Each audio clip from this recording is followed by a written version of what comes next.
ये एक बहुत गहरा और जीवन बदल देने वाला सवाल है। इतना गहरा कि इसके बिना हमारी जिंदगी अधूरी सी लगती है, या यूं कहें कि इस सवाल के जवाब के बिना जिंदगी लगभग अर्थहीन हो जाती है। लेकिन सबसे आश्चर्यजनक बात यह है कि हमने इस महान सवाल को एक छोटे से जोक, एक मीम या फनी क्लिप में बदल दिया।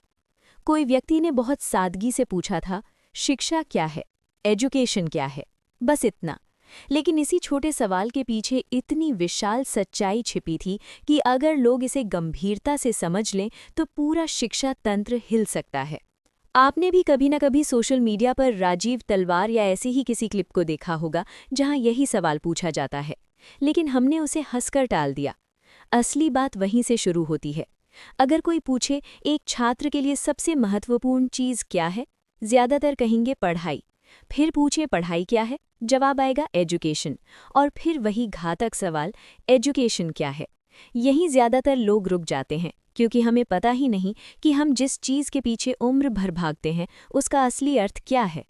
हमने शिक्षा को सिर्फ अंक, डिग्री, नौकरी और कमाई का नाम दे दिया। लेकिन क्या यही शिक्षा है? आज हम इसी मूलभूत सवाल की गहराई में उतरेंगे, एक ऐसी किताब की मदद से जिसने पूरी दुनिया की सोच को चुनौती दी। किताब का नाम है पेडागॉजी ऑफ द ऑप्रेस्ड, उत्पीड़ितों का शिक्षा शास्त्र, जिसके लेखक हैं महान विचारक और शिक्षाविद पाउलो फ्रेयर। नमस्कार दोस्तों, स्वागत है और आप सुन रहे हैं ऑडियो बुक सरिता चैनल में।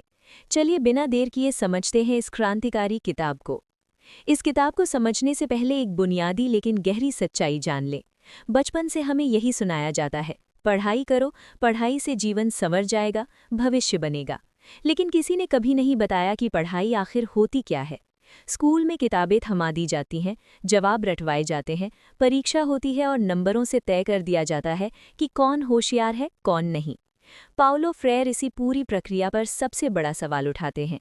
वे कहते हैं कि मौजूदा शिक्षा इंसान को स्वतंत्र सोच वाला नहीं बनाती, बल्कि आज्ञाकारी बनाती है। हमें सिखाया जाता है सवाल मत करो, किताब में जो लिखा है वही सही है, टीचर जो बोले वही मान लो। धीरे धीरे हमारा दिमाग सवाल पूछना छोड़ देता है और हम सूचना जमा करने वाली मशीन बन जाते हैं। फ्रेयर इस तरह की शिक्षा को बैंकिंग मॉडल ऑफ एजुकेशन कहते हैं। ठीक वैसे ही जैसे बैंक में पैसे जमा होते हैं, वैसे ही स्कूल में बच्चों के दिमाग में जानकारी जमा कर दी जाती है। बच्चा सिर्फ सुनता है, लिखता है, रटता है, लेकिन कभी खुद सोचना नहीं सीखता। टीचर बोलता है, छात्र चुपचाप स्वीकार कर लेता है, सवाल पूछना गलत माना जाता है, अलग सोचना अपराध। और यहीं से मानसिक गुलामी की शुरुआत होती है, क्योंकि जो इंसान सवाल पूछना बंद कर दे वो कभी आज़ाद नहीं हो सकता। फ्रेयर कहते हैं कि समाज में हमेशा दो वर्ग होते हैं, दबाने वाले ऑप्रेसर्स और दबाए हुए ऑप्रेस्ड। दबाने वालों के पास शक्ति, धन और नियंत्रण होता है, जबकि दबाए हुए गरीब, शोषित और कमज़ोर। आज की शिक्षा ज़्यादातर दबाने वालों के हित में काम करती है। गरीब बच्चे को पढ़ाया जाता है, लेकिन इस तरह कि वो सिर्फ एक आज्ञाकारी कर्मचारी या मजदूर बन जाए। उसे कभी नहीं सिखाया जाता कि उसके माता पिता गरीब क्यों हैं, समाज में असमानता क्यों है, अमीर गरीब का फर्क क्यों इतना बड़ा है। उसे सिर्फ यही कहा जाता है, मेहनत करो, नियम मानो, सिस्टम के साथ चलो। फ्रेयर कहते हैं कि ऐसी शिक्षा इंसान को मुक्त नहीं करती, बल्कि उसे दिमाग से गुलाम रहती है। असली शिक्षा जानकारी देने की नहीं, बल्कि समझ जगाने की होती है। वो सवाल पूछने की शक्ति दे, अपनी जिंदगी और समाज को समझने की क्षमता दे। जब तक शिक्षा सोचने की आज़ादी नहीं देती, तब तक वो शिक्षा नहीं, बस एक ट्रेनिंग है। अब सवाल यह है कि अगर मौजूदा शिक्षा गलत है तो सही शिक्षा कैसी हो? फ्रेयर कहते हैं, असली शिक्षा इंसान की वास्तविक जिंदगी से जुड़ी होनी चाहिए। किताबी ज्ञान तक सीमित पढ़ाई कभी बदलाव नहीं ला सकती। शिक्षा का मतलब सिर्फ तारीखें याद करना, फॉर्मूले रटना या बड़े शब्द बोलना नहीं। असली शिक्षा वो है जो तुम्हें अपने हालात समझाए, दुनिया को वैसा ही क्यों है इस पर सोचने को मजबूर करे। फ्रेयर एक महत्वपूर्ण बात कहते हैं, हर इंसान में सोचने की क्षमता होती है, लेकिन सिस्टम उसे कुंद कर देता है। स्कूल से ही बच्चे को सिखाया जाता है, चुप रहो, सवाल मत करो, जो कहा जाए करो। ये आदत जिंदगी भर साथ रहती है। बड़ा होकर वह नौकरी में, समाज में, सरकार से भी सवाल नहीं पूछता, बस सब कुछ स्वीकार कर लेता है। यही दिमाग की गुलामी है। किताब में एक क्रांतिकारी विचार है, डायलॉग बेस्ड या समस्या उठाने वाली शिक्षा, प्रॉब्लम पोजिंग एजुकेशन। इसका मतलब है बातचीत से सीखना। शिक्षा एक तरफा नहीं होनी चाहिए। टीचर और छात्र दोनों एक दूसरे से सीखें, सवाल करें, साथ मिलकर समझें। जब शिक्षा संवाद बन जाती है तब सोचने की ताकत जागती है। फ्रेयर के अनुसार शिक्षा का मुख्य उद्देश्य है दबाए हुए लोगों को उनकी असली स्थिति का बोध कराना। गरीब को सिर्फ नौकरी के लिए तैयार करना शिक्षा नहीं, असली शिक्षा उसे समझाए कि उसकी गरीबी किस्मत नहीं, शोषण का नतीजा है। वो कैसे बदलाव ला सकता है। जब ये समझ आती है तब असली जागृति शुरू होती है। आज ज्यादातर लोग डिग्रीधारी तो हैं लेकिन जागरूक नहीं। उनके पास सर्टिफिकेट है लेकिन गहरी समझ नहीं। फ्रेयर कहते हैं ऐसी पढ़ाई दिखावटी है।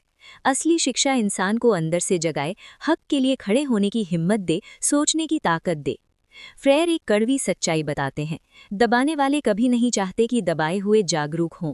इसलिए शिक्षा व्यवस्था ऐसी बनाई जाती है कि लोग ज्यादा सवाल ना पूछें। उन्हें बस उतना सिखाया जाए जितना सिस्टम के लिए ज़रूरी है। अच्छे कर्मचारी बने लेकिन सिस्टम पर सवाल ना उठाएं। अगर हर शोषित समझ जाए कि उसकी हालत सिस्टम की देन है तो वो चुप नहीं रहेगा। वो उठेगा, अधिकार मांगेगा, बराबरी की मांग करेगा। फ्रेयर कहते हैं कि असली मुक्ति तब आती है जब दबाए हुए खुद अपनी स्थिति समझें। बाहर से कोई आज़ाद नहीं कर सकता। जब इंसान खुद महसूस करे कि उसके साथ अन्याय हो रहा है तभी वो विरोध करेगा। इसलिए शिक्षा जागरूकता पैदा करे, उसे छोटा महसूस ना कराए बल्कि उसकी असली ताकत दिखाए। शिक्षा एक तरह की क्रांति है, बंदूक की नहीं, सोच की। जब सोच बदलती है समाज बदलता है। शिक्षक का काम सिर्फ पढ़ाना नहीं, जगाना है। अच्छा शिक्षक रटने वाली मशीन नहीं, सोचने वाला इंसान बनाए। शिक्षा डर से नहीं, विश्वास और सम्मान से बने। फ्रेयर बताते हैं कि दबाए हुए लोग कभी कभी दबाने वालों जैसी सोच अपना लेते हैं। पैसा, ताकत और दूसरों पर राज करना ही सफलता मानने लगते हैं। गुलामी बाहर से नहीं, अंदर से भी होती है। असली शिक्षा पहले अंदर बदलाव लाती है। इंसान को उसकी असली पहचान देती है कि वो सिर्फ नौकरी या डिग्री नहीं, एक सोचने वाला, समझने वाला और बदलाव लाने वाला प्राणी है। बदलाव नीचे से शुरू होता है, ऊपर से नहीं। जब आम लोग जागरूक होते हैं समाज बदलता है। शिक्षा चुप रहने की नहीं, बोलने सोचने की ताकत दे। शिक्षा न्यूट्रल नहीं होती, या तो मुक्त करती है या गुलाम बनाए रखती है। किताब के अंत में फ्रेयर जिम्मेदारी देते हैं, समझ लेना काफी नहीं, उसे जिंदगी में उतारना जरूरी है। असली शिक्षा दिमाग भरने नहीं, इंसान को बदलने की है। जब इंसान अपनी ताकत पहचानता है तब वो कमजोर नहीं रहता। समाज बदलने के लिए गुस्सा काफी नहीं, समझ जरूरी है। शिक्षा सही दिशा दे, सवाल पूछना सिखाए, बिना नफरत के बेहतर दुनिया बनाना सिखाए। शिक्षा दीवारें तोड़े, दिलों को जोड़े। निचोड़ में फ्रेयर एक ही बात कहते हैं, शिक्षा का उद्देश्य इंसान को आज़ाद बनाना है। आज़ाद सोच, आज़ाद दिमाग, आज़ाद नज़रिए से। जो पढ़ाई सिर्फ नौकरी दे लेकिन समझ ना दे, वो अधूरी है। इस किताब के बाद सबसे बड़ा सवाल आपके लिए है, आपकी शिक्षा ने आपको सोचने वाला बनाया या भीड़ का हिस्सा? क्या आप सवाल पूछते हैं या चुपचाप चलते हैं? फ्रेयर हमें हिम्मत देते हैं, असली ताकत सोचने की आज़ादी में है। जिस दिन आप ये समझ लेंगे उसी दिन आपकी असली शिक्षा शुरू होगी। पेडागॉजी ऑफ द ऑप्रेस्ड सिर्फ किताब नहीं, एक नया तरीका है सोचने का। ये बताती है कि शिक्षा रटना नहीं, जागना है। जानकारी जमा करना नहीं, समझ पैदा करना है। आज्ञा मानना नहीं, सही सवाल पूछना है। असली शिक्षा वही है जो इंसान को इंसान बनाए, उसे उसकी ताकत से जोड़े और एहसास दिलाए कि वो सिस्टम का पुर्जा नहीं, एक सोचने वाला, समझने वाला और बदलाव लाने वाला प्राणी है। उम्मीद है इस चर्चा ने आपके मन में सवाल जगाए होंगे। अगर हाँ तो किताब का मकसद पूरा हुआ। अगर पसंद आई तो बुक सरिता चैनल को लाइक करें, शेयर करें, सब्सक्राइब करें। कमेंट में बताएं इससे आपको सबसे बड़ी सीख क्या मिली, अगली कौन सी किताब चाहिए। मिलते हैं अगले वीडियो में नई किताब और नए सवालों के साथ। तब तक के लिए धन्यवाद।